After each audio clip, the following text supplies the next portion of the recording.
She is a jack of all trades.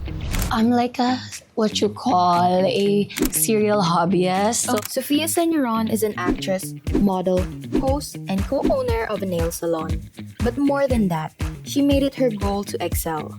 it's truly my goal to be smart. I was never the prettiest in the room. I was never the richest. She loves to explore everything.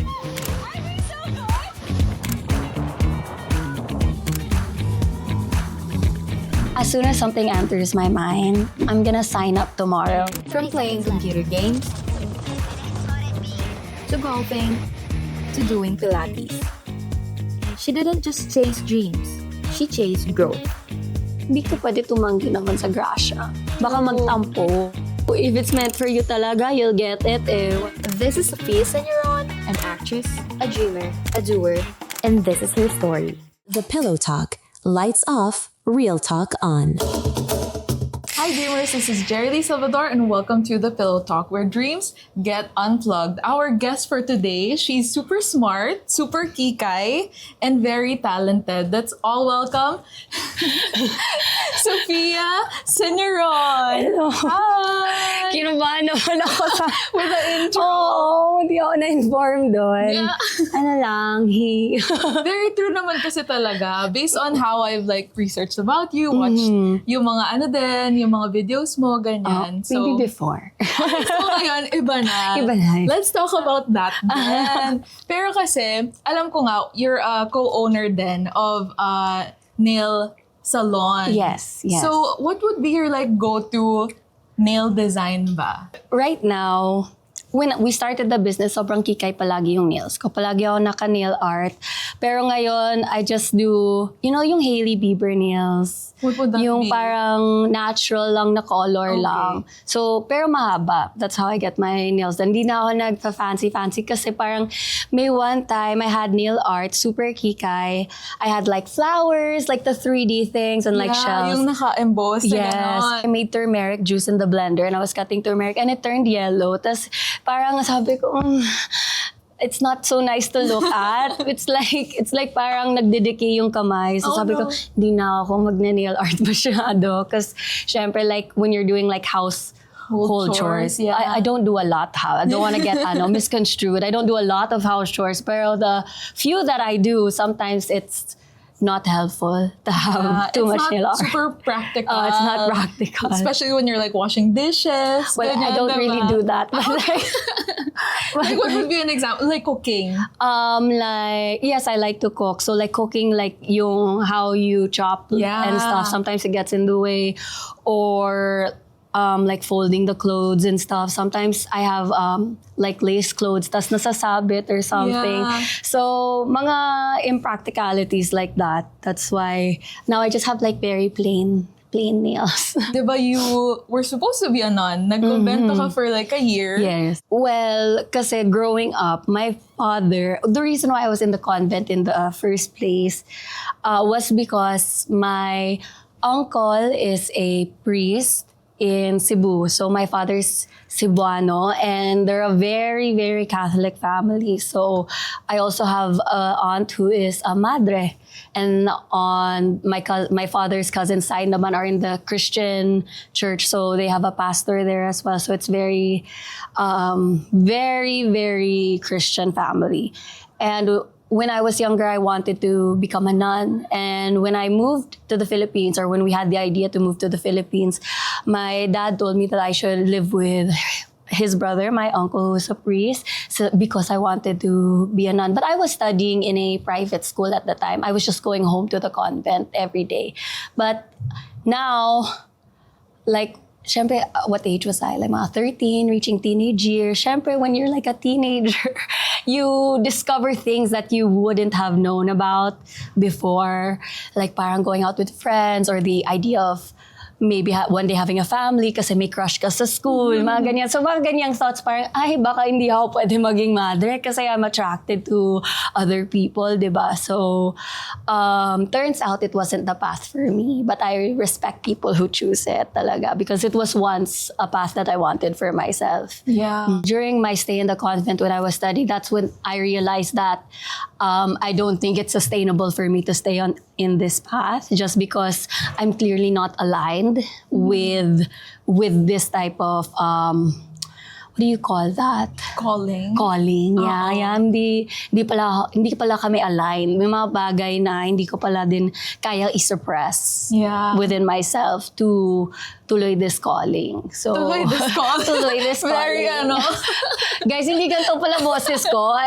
Nawala ko kasi boses ko 2 days ago. Oh. So, kaya ako ganito. Hindi to for dramatic effect. This is, I didn't want this. Pero it's sakto lang din. Bedroom voice, diba? Sexual appeal. Yeah. Ganon. Pero speaking of yung mga nag-a-align naman na mga hobbies mo sa'yo, so you like gaming, diba? And you played golf as well, and now Pilates. Yeah. So how do you choose your hobbies ba?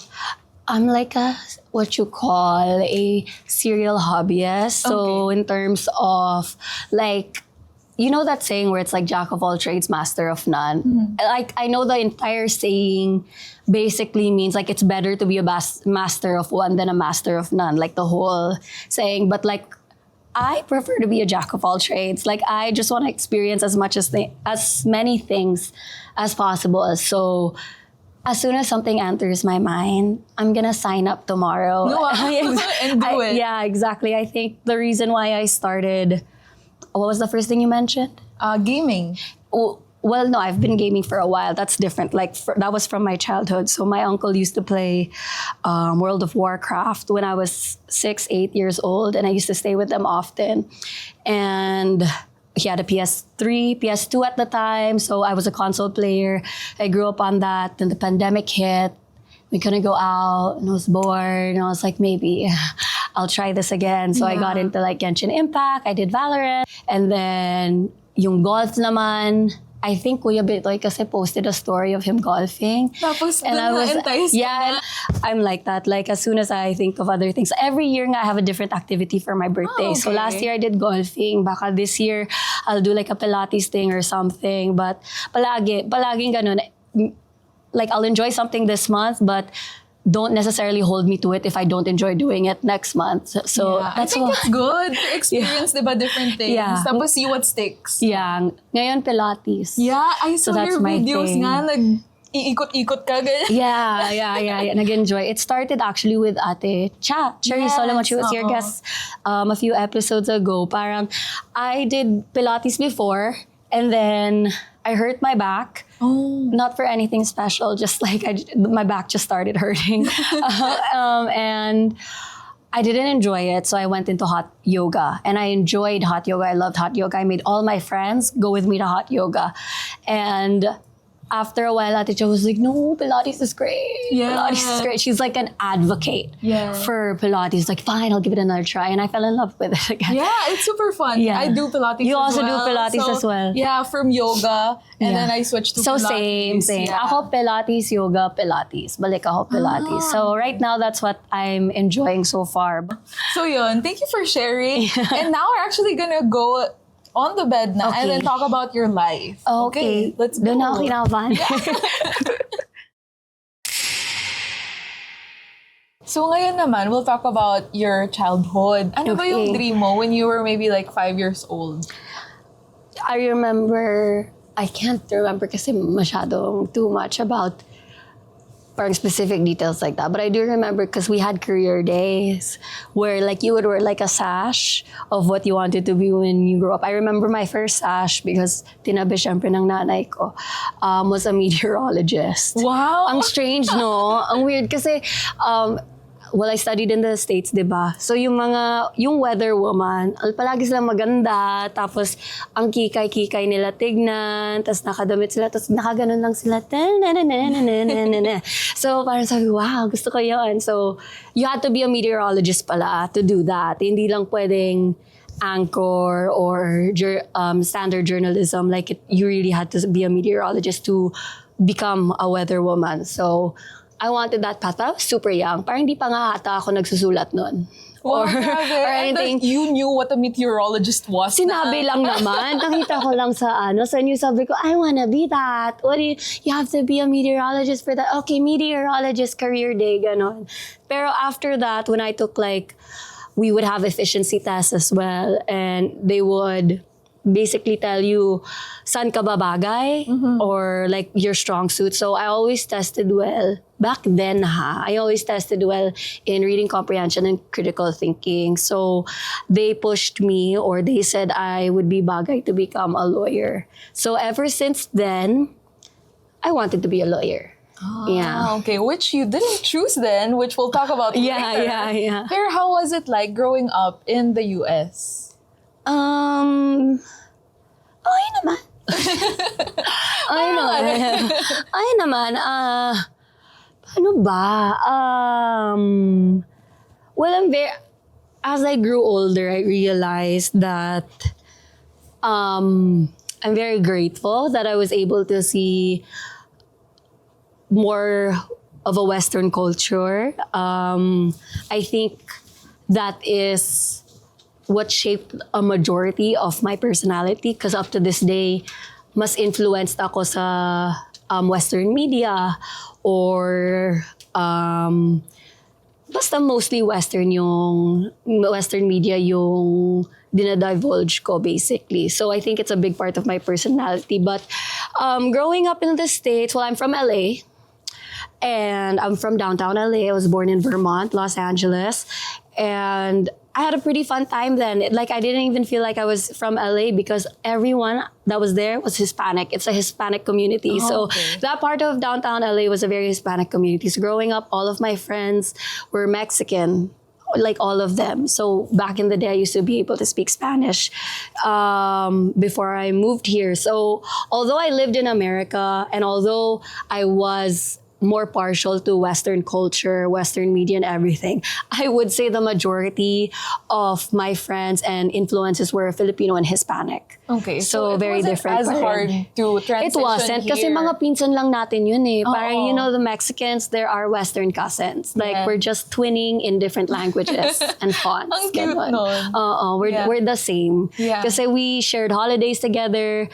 I would go to their quinceañeras. They would come to my family's debuts. Like, we're very close, the Hispanics and the Filipinos. Yeah, but what about with your family naman? Okay. With my family, my mother and father, hindi ko actually alam. My mother is a first generation American. Okay. So, siya yung unang na nakapunta sa America. Or her generation, her sisters were the first to come to America. I'm pretty sure my dad is a second generation American. So his mother and father were there first. What about my family? Both of us were there, but I had a lot of family there. So I was sent without family members or Filipino influences when I was in America. A lot of my family was there. But when I moved here, Which All was around what age na? I was like 12 years old, I Okay. believe, when I moved here. That was the time. I'm also the youngest kasi of both families. So on my father's side, I'm the youngest. On my mother's side, I'm also the youngest in terms of cousins and everything. So when I moved here at 12, everyone had graduated college, had basically taken the NCLEX, like the nursing exam for like Guam and US, and everyone left. And Parang nag-switch. everyone left. Everyone is in America now. So now to this day, I think like I'm one of like 4 cousins na lang na nakatira dito sa Philippines, and like 40 of them live in America. So Wow, so grabe nga yung difference. yeah, din. grabe yung difference, but well-connected family man. I go home to see my family every Christmas time. So I'm always there. I just came from America this Christmas, nung December. Yeah, So every year. But then, like, when you were there, how did you get to know about your Filipino side? Or mahirap ba nung time na yun? My Filipino side, parang wala talaga, guys. Kasi yung in Los Angeles kasi, I had a lot of Filipino neighbors as well. It was never lost on me. It's just Okay. that because my father is from Cebu. So his main language is, dialect pala, I'm sorry, is Bisaya. my mother's main dialect is Tagalog. So at the house, my mother did not learn Bisaya kasi. And my father, because he's Cebuano, I don't know if it's common knowledge, but usually Cebuanos speak pretty well English talaga from the get-go. So we spoke at home English kasi my father would, if he's not gonna speak in English, he's gonna speak in Bisaya, doesn't speak Tagalog. So I never learned Tagalog. And when I moved here, I learned Bisaya first before Tagalog. But wala na akong naalala, guys. So don't question me, okay? But so it was never lost on me anything else. The language lang was lost on me, which to this day, napipikon ako. I am so upset, guys, that I'm not fluent at Tagalog. Like, it truly is. It pains me, but I don't know what to say. I've been to Filipino classes and tutorials, but they don't know what to do with me either. Because they're like, but because like, tumatakbo, tatakbo, nagtakbo, tinakbo, parang beba. Wala na. It's the same thing in my mind. Like, and it's parang sila din, nahihirapan din sila like to explain it to me. So we gave up. We're just like, over the years na lang, I'll learn it siguro. But yun lang yung na-lost sa akin. But the Filipino culture in Los Angeles is very, very buhay na buhay. I don't think, masyado akong nagkalayo. Pero, syempre, nag-fuse lang ako. Fused Western and Filipino. But I don't think I was ever not Filipino talaga. Yeah. As long as your heart is there, the language, kahit magkonyo and bali-baliktad, my mother doesn't know how to cook American food. My father doesn't know how to cook American food. We only ate Filipino food always. So, it's like a mini Filipino town. That's cute. Yeah, ganun. But then, growing up, so I saw also kasi a video that you talked about being bullied. Yeah. How was that? Great. Great. Why was I being bullied? Well, there are a lot of reasons why I was being bullied. Paano ba? Because when I was living in Los Angeles, hindi pa doon. Kasi we were all pretty much the same, like Filipinos or first-gen Filipinos, second-gen Filipinos. And then, when I moved kasi to a private school, I went to a private school in another town. We moved kasi from LA, we moved to another town. And it was more angat, like mas angat na village or town, city, and mas angat na school. Because I was studying in private. Well, no, I wasn't studying in private school. Like, I was studying in private school, but it wasn't as angat. Ito like parang very angat na siya. Super angat na siya. So parang dalawa na lang kaming hindi puti, basically, in that section. So dalawa lang kami, parang pwede mo talagang bilangin sa kamay kung ilan kaming hindi puti sa school na yon. And in that area, onte na lang talaga. Like, it's very onte na foreigners, not foreigners, but basically not ethically, not white, not Caucasian, I'm sorry for a politically correct term, Caucasian siguro. So, syempre, when people are uncomfortable with how unfamiliar you are and look in your culture, they kind of try to target you, I guess. And Kasi you were the minority. yeah, because we're the minority. So parang yan yung nangyari. Parang I looked very different. I wouldn't say that I acted very different, but I definitely looked very different. I also had very strict parents. And also, even though I was studying in this very angat na school, hindi kami sobrang angat na angat. Yung parang me and my family, my parents just worked very, very hard to give me a very privileged life. But that was earned, and they did it through blood, sweat, and tears. It wasn't handed to me on a silver platter. I had to watch my parents also suffer to afford me this lifestyle. So, I was in a different tax bracket basically as everyone else in this. I wasn't underprivileged. I just wasn't as privileged as other people. But there was a very clear difference in lifestyles, which I think, again, in the face of unfamiliarity. Yeah. Parang people wish to target that kasi it's not something they're used to. I don't blame them. I don't think they live better lives than me. Charot. I don't think They have they're their better than reasons me. then, Ganon. I'm and sure they have their reasons. Bullies were bullied as well. So, I don't hold it against them. Yeah. And I was bullied also here kasi syempre when I got here, ganito pa ako magsalita. And I didn't speak Tagalog. I was speaking Bisaya pa. People were making fun of me. But it's fine. Because like you said, I was probably the smartest in the room back then. Charot. Love the confidence. Charot. So, okay lang Sure. naman. Like, how did that make you strong? I'm sure it made you stronger as a person. Like, how did it affect you? At the time, it greatly affected me. I think sobra na I became a people pleaser. To this day, it's something that I try to fix about myself. Ayoko maging people pleaser. Ayoko na. Pero part na siya. Nakakapagod kasi, my God. And because I was bullied, ayun, in order to stop getting bullied at the time, I wanted to serve these people so that they would stop or something. So I became a people pleaser para, I thought that it would please them enough that they wouldn't get their endorphins from making fun of me, basically. So, ayun, that's how it affected me greatly. Parang in school, what is this called? Like people would bully me because I was very nerdy. Like I took grades very seriously. I took grades very seriously because one, I wanted to be smart. It was truly my goal to be smart. I was never the prettiest in the room. I was never the richest, but that's something kasi that wala na akong choice doon, guys. Di ko naman yan control. Ang hirap naman kung ipaglalaban ko yon. But I can be the smartest kasi. Parang I can study more and get farther in that way. So, being the smartest in the room was very, very important to me. It was a lifeline for myself na parang, sige, sa'yo nyo na lahat. Ang gaganda nyo, yaman nyo, pero bobo nyo, gano'n.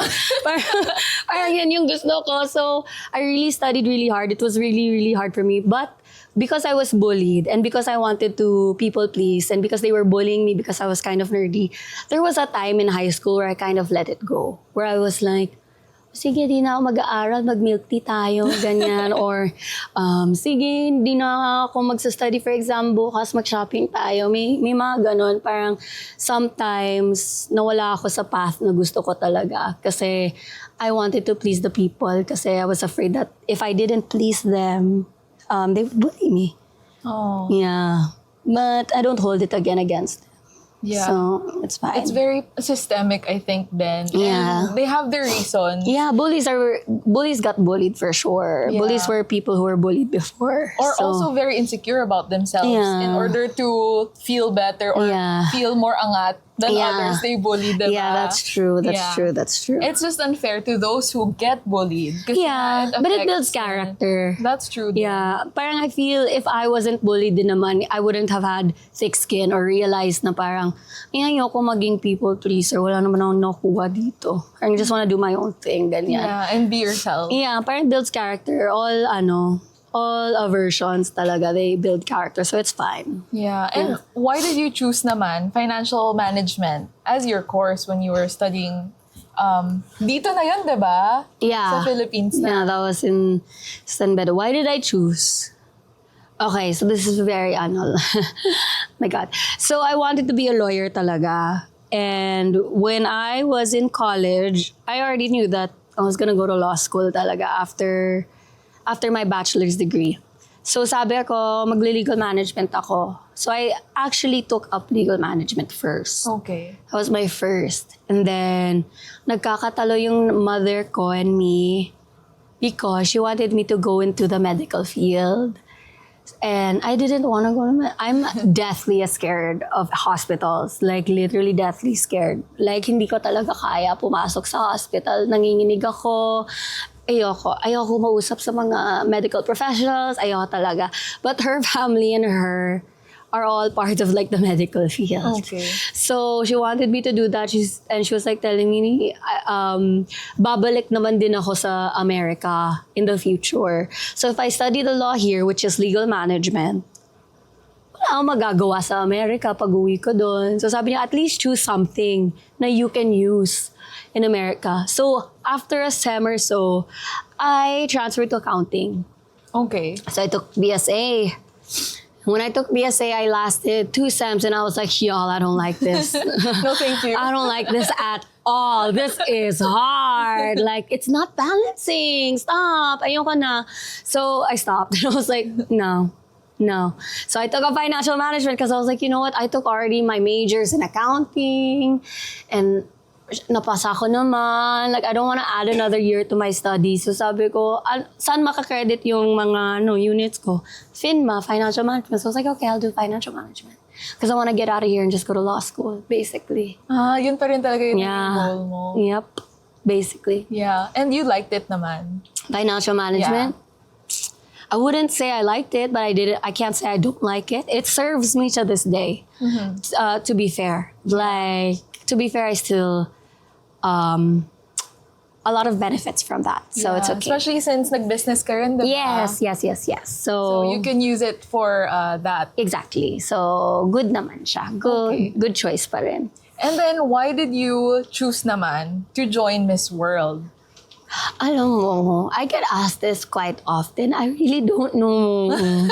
Truthfully, I really don't know. Kasi, again, I was never the prettiest in the room or something like that. Hindi naman talaga ako ganon. But I think in college, because I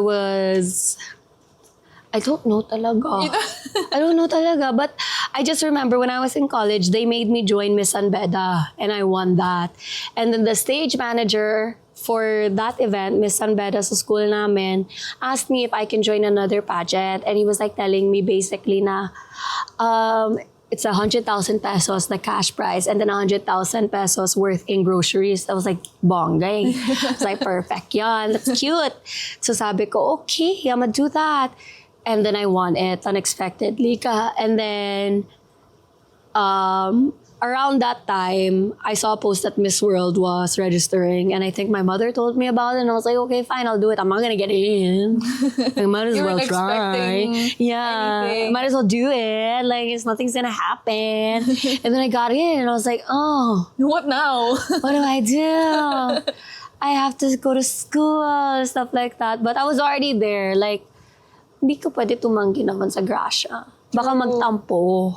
So, I just did it na lang. Oo. And then, God's will the rest. Honestly, like, God's will. Like, I don't know how, I don't know why, but that was everything after the moment that I said na parang hindi ako tatanggi sa grasya, baka kasi magtampo. God's will na yun. He willed everything into place. Tas siya na bumahala. So talagang nilet go mo na lang. Tapos, just did your thing. Yeah, I just went where life took me at that point. Parang just let it go na talaga. Sabi ko,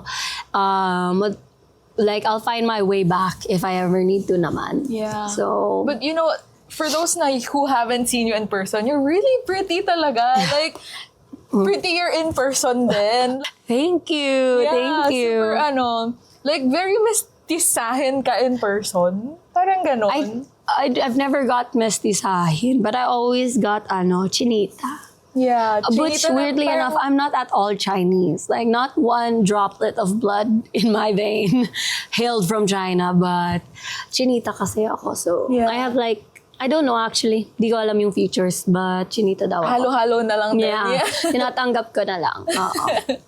And then, so, from Miss World, di ba you won Miss Multinational? Yes. Yeah. So, how was that, like, experience of being a part of it? Na kahit sabi mo parang bahala na. And then, you were there. Grabe, parang fever dream na lang sa akin yung era ko na yon. That was almost, how many years ago? I'm not good at math. 8 years ago.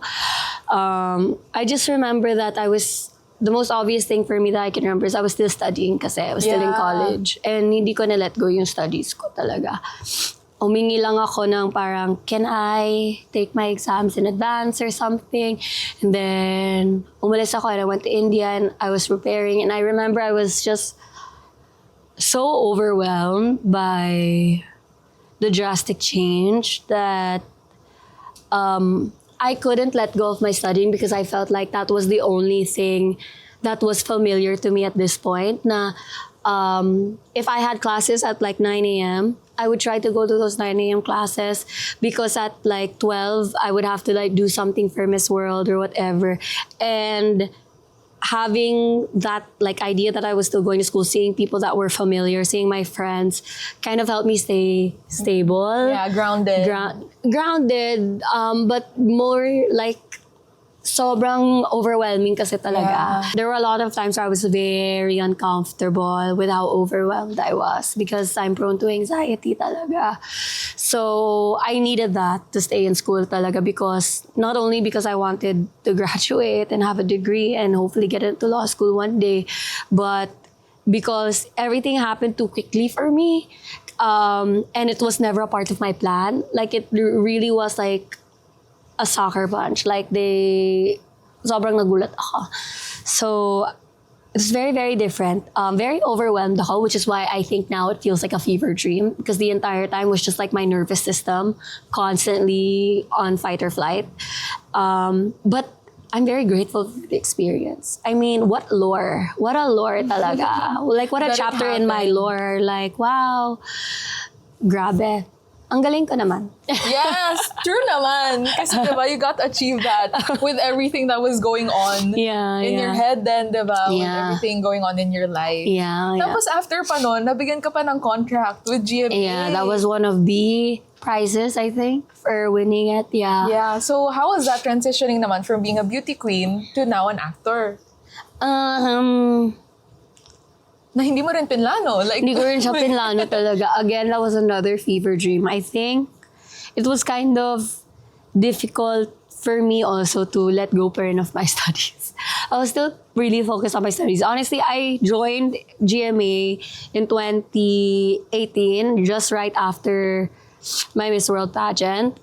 But I only started getting jobs or accepting jobs when I graduated talaga, Okay. which was during the pandemic because I really needed to study. Yeah. Just because everything happened again, like a lot was happening talaga.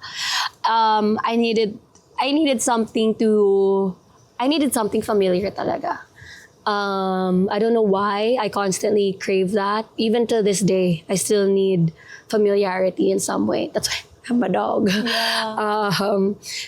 But I just had to keep studying. So actually, I was focusing on my education first, and then I started accepting jobs with GMA. 2020 when I graduated. Yeah, and it's good then you chose to stick to your school then Yeah. and, have your diploma and Yeah. everything. Yeah. It's a good goal to have. Kasi Yeah. yun yung fallback natin after everything, diba? If Yeah. ever, acting or other things Yes, don't of go to course. plan. Yeah. Of course naman. I don't know why, but I don't even think like the education in itself was what was valuable to me. It's just really the familiarity and the idea that I wanted to be a lawyer. This is like a thread that I can clearly see in all of this murkiness of just life zooming by. Everything was happening too fast. So, yun lang yung nakikita kong line. And sinusundan ko lang siya. And then I reached the end of the line and life changed for me. So sabi ko, okay, funny si Lord. Laro. Funny It gives ka. you certainty. Yeah. With everything na uncertain, at least Yeah. this you can see. Mm-hmm. So it's good na meron kang ganun nga. And then what about acting na nga? So you're in the showbiz industry Yeah. na nga. So how was it, being a part of it? So hard. It's so hard. Every time, like in this setup, even like with cameras facing me, I get so nervous. Even on set, I get so nervous. Like insanely nervous. It's so bad. Like I get the shakes. Like sometimes naninigas na yung mouth ko because like I'm like clenching so hard. Like I get really, really nervous.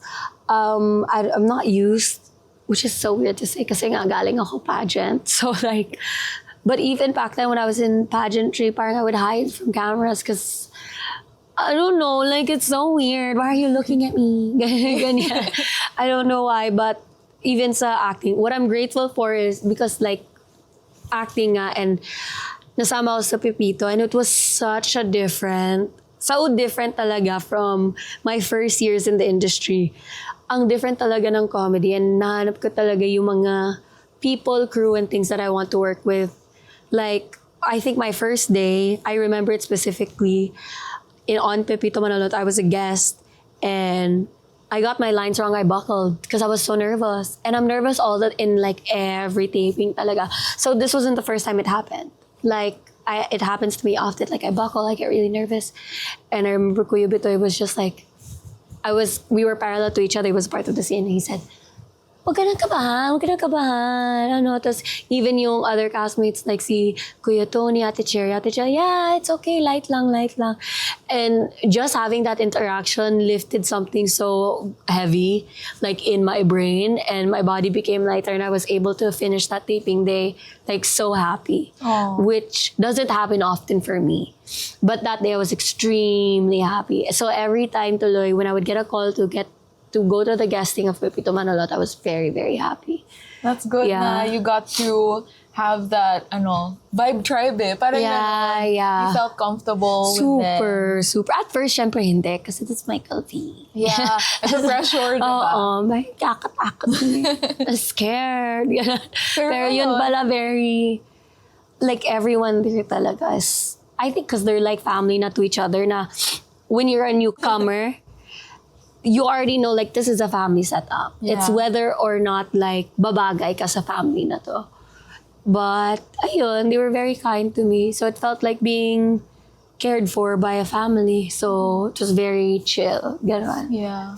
And is it okay to talk about your disorder then? Yes. Yeah. Yes, So like kasi you mentioned a lot na you get nervous nga. Yeah, I get very nervous. Like can you talk to us about Okay. I won't go into so much detail, but what I can say is that I have general anxiety disorder, which is short for GAD, and I often get anxiety. I'm very nervous, and sometimes they're in ways that I can't explain because sometimes I freak out over the smallest things. And I have no way to explain why this is making me uncomfortable. And the people around me and who love me just have to accept it or have to navigate their way around it. And I'm very grateful to them. But yes, I am often very anxious, very nervous, but I'm okay because I'm medicated. Yeah, and you carry it so well that like hindi halata, especially when the cameras start rolling. Yeah, media training. Yeah. Media training. Yeah, it's good, and I think that we talk about it for other people to know about it, diba? Yeah. It's a very common thing. Mm-hmm. For me, it's not anything naman na I would ever hide. Mm-hmm. Like, I'm not uncomfortable to say that I have general anxiety disorder. It's the first thing I say when I go into the hospital nga eh. Parang, okay guys, let's take it easy because I have JD. Like just so you know. Let's be a little more friendly because I can't handle it. Ganyan. So, yeah, it's something that people need to know because if I react in a way that offends you because of my disorder, that's still on me. It's not on my disorder. It's not because like, oh, I have anxiety, so you should give me a slap on the wrist. Like, it's something that I have to be responsible for. So if I have to inform the people that I'm with, that I feel like can be affected, I feel like that's my job. I have to let you know I have general anxiety disorder so that if I react in a way, you can call me out and I'll try to fix it on my own, or I'll put myself in the corner and I'll handle it or something like that. Because imagine like, what if I just like start nangingisay na ako dito, like sobrang kinakabahan and you don't know what to do with me. Is that your fault? I don't think so. I would never blame someone who doesn't know how to handle me. I think, yes, I wish that I didn't have general anxiety disorder, but it's something that I have, sad to say, but it's something that won't control me as long as I take control of the situation. So it's not something I shy away from. Yeah, like you have accountability for it as well. Yes. And how was it then? Kasi you became an NCAA host then. Oh, so yeah. I'm sure that's even more nerve-wracking as well. Super. Thank God for Martin. Martin Javier, my co-host, my partner. Thank God for him. Thank God for being willing and patient, because in the beginning pa lang sabi ko sa kanya na I'm gonna need your help. Like, I will need your help. I need you to help me talaga. And he was very willing naman talaga. Very, very willing to teach me, to show me how to do it, because he's been doing it for years. Okay. Actually, the story of me being an NCAA reporter was when I was in San Beda, which is part of the NCAA league, I auditioned to be a courtside reporter when I was studying there. They denied me. Oh, pero grabe the strength din to keep just like auditioning and like going for it. Yeah. Go girl. They denied me that year. Tapos, the pandemic hit. The NCAA was being acquired by GMA. I don't know the exact term. Don't quote me. But they tapped me, and the people I met on the day that I auditioned a few years back were like, so we want you to be the host of the NCAA. And I was having Now you do?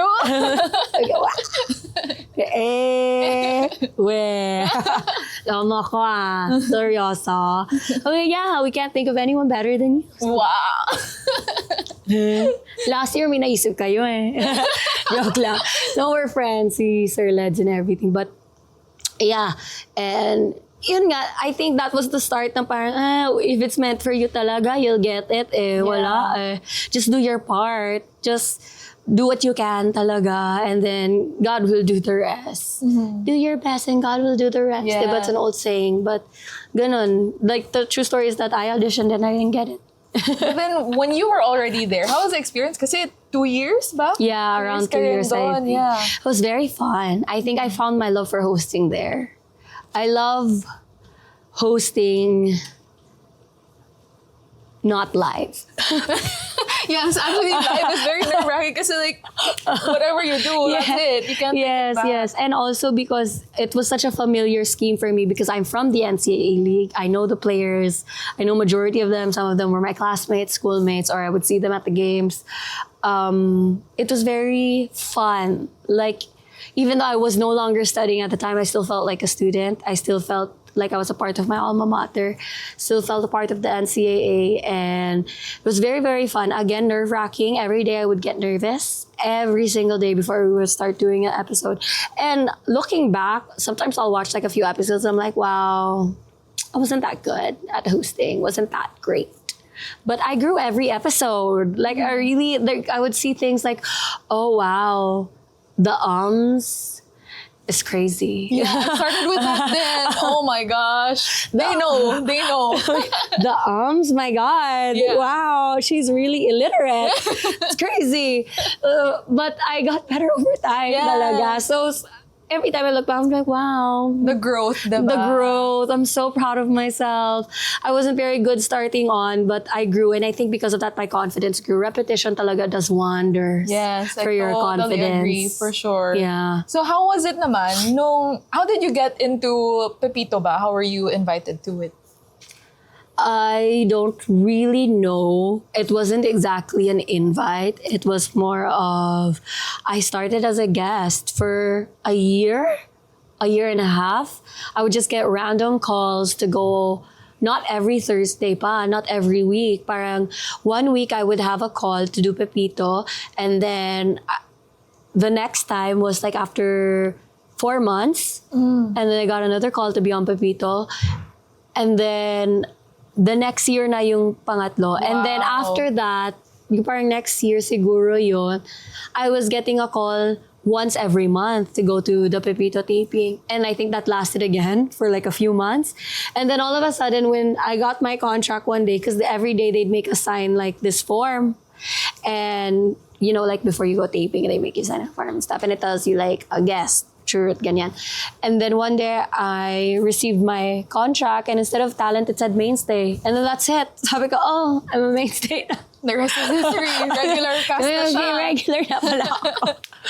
Ganun ko siya nalaman, actually. Yeah, like so go with the flow ka lang talaga. Kasi yes. you're under contract pa rin with GMA ng time na to. Yes. So they were giving you like mga guesses kung sa iba-ibang shows. Yes. Ganyan. So, and everything, the one thing I learned from my stay here in the industry was do not believe everything that is promised. Or do not assume that you're promised something. So while I was guesting for Pepito, I didn't think anything of it. Yes, I would love to be a mainstay. Yes, I worked so that I could become a mainstay. I really wanted it. But if it never came, I would be upset. But it's okay. You know, yun lang. I just didn't want to overthink. So I never asked. about it. And then, so when I got my contract and it said mainstay, I think I was like crying. Talaga. I was like, oh, guys, so much. Because I wasn't grateful, expecting it talaga, yes. I didn't want to expect. I didn't want to get too hurt. But how was it now being a part of comedy naman? Kasi again, another transition. Yeah. Yeah. Ang saya sa comedy. Ang saya talaga. Kasi are you all laughing like even in between scenes and all yes. that? Number one ata ako na napapagalitan for laughing in between takes. Kasi ang ingay ko. Kasi na-enjoy ko talaga siya. It's very fun for me. Just being in the essence of the comedy genius na si Michael V. I mean, you can only imagine how much energy he could bring to the table. And then to add to that, you have this family of comedians that are always with you and very close. So there's never a dull moment. And I enjoy it because the work feels like an extension of the actual relationship that we have with each other. It's very open to collaboration, kumbaga. Like it's very, yun lang, open to collaboration. So sometimes they get stories from our real lives and that's a form of collaborating, or I'll ad-lib most of my lines and that's my form of collaborating. So it's very fun. It's like, paunti-unti, I'm becoming more and more comfortable with my creativity, or to share it, or to view it as an art, something like that. Yeah, it's nice na parang after everything you've been through, now you have this na parang you have more creative freedom. Yeah. You're becoming more of yourself through your work. Yes. Which is a really nice thing to have. Yes, it's a blessing and a privilege to have kasi not everyone can have that, so. Yeah, and ano naman yung goals mo now? Like personal goals and career goals? Yumaman pa. Yeah. I love how you said that. Yumaman pa. To stay happy and healthy. And thank you, Lord, for bringing me where I am. Truly, my gosh, feeling ko favorite ako ni Lord. Thank you, Lord, for where I am today. I cannot honestly ask for more. But if you have the time. Yeah, just a little bit more money lang, If Lord. you have the time naman. And kung kaya lang. If may extra ka dyan, paandar. Maybe payaman pa, But honestly, I'm very happy. I'm in a great place, thank God. So in terms of goals, sana ma-sustain yung happiness ko and contentment ko and satisfaction with life. Yeah. Ganon. And lastly, as advice naman, I'm gonna go back to your GAD nga. Like for someone who has GAD and then, getting to experience so much and still going through so much and just going into things na parang even if you have that anxiety, you still go and do it. Kahit hindi naman people who have GAD, but like anxiousness, which a lot of people do, like nervousness. Yeah. What would you tell them? Get medicated. Medication science is the key. Trust the scientists. I don't know. Biro lang, pero honestly, that's the truth. I am not in the place to diagnose myself and to say na parang, you're okay. Parang wala ako dun eh. Hindi ako nag-aral ng medicine. And to be fair, medyo matalino ako nung bata ako, but science was never my strong suit.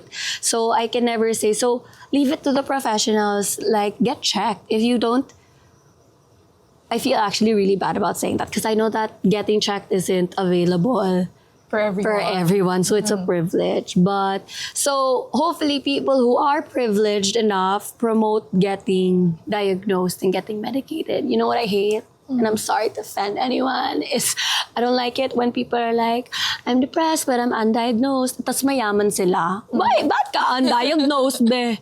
Meron ka na ngang money. Meron ka na ngang resources. Why are you promoting this? This is Like, you would never say na parang, I have cancer, but I think I'm undiagnosed. Parang, hello? Hello, it's a sickness, it's a disease, it's a disorder, it is medically, it is a medical diagnosis that's very serious. Like, you know how more people die from depression than a sort of illness. So I'm sorry to get so deep, but stop. If you have the money, stop promoting being undiagnosed because it sounds... Is it just a flex? Yeah, What are you like, doing? I'm depressed, but I'm diagnosed. Like, okay, girl, why? For what? For sympathy? No, get medication. Because if you get medicated as someone who is privileged or an influencer, you're helping other people realize that, oh, this is something that can be normalized. But you're also pushing for more affordable mental health care. Kasi if people cannot still afford it, it needs to be passed. So parang I'm telling you, if you feel like something's wrong, get checked. Get checked. I will get checked, you get checked, and when I go to a hospital and I ask for a mental health center or a psychiatrist, psychologist, I hope that in some way I'm promoting in their own field that there should be more psychiatrists and more psychologists available for other people. And so, kasi ang mahal, to be fair, mahal talaga yung therapy, guys. Namamahalan pa rin ako. But if we start with people who can afford it, push for people to get checked, then, syempre, lawmakers and all of the government bodies and NGOs, they will realize how much more important it is.